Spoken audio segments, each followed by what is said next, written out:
ನಿನ್ನಣ್ಣನು ನನ್ನ ತಂದೆಯ ಕತ್ತನ್ನು ಕೋದಿರುವಾಗ ನಾನು ದ್ವೇಷವನ್ನು ಬದಿಗಿರಿಸಿ ನಿನ್ನೊಡನೆ ಶಾಂತಿಯಿಂದಲೂ ಧರ್ಮದಿಂದಲೂ ಮಾತನಾಡುತ್ತೇನೆ. ಅಂದ ಬಳಿಕ ಸಮಸ್ತನು ಮನುಷ್ಯತ್ವವನ್ನು ಕಳೆದುಕೊಳ್ಳುವರೆ ಯಾವತ್ತೂ ಮನುಷ್ಯನಲ್ಲೇ ಮನುಷ್ಯತ್ವವನ್ನು ಕಳೆದುಕೊಂಡಿದೆ ಗುರುಪುತ್ರ.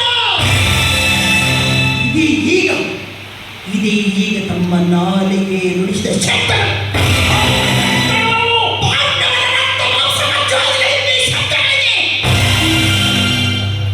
ದ್ವೇಷದ ಬಣ್ಣ ಬಳಿಕೆಯನ್ನು ಇನ್ನೇನು ಆ ಬಳಿಕ ಸಾಮಾನ್ಯರ ಮಾಡಾಗದು.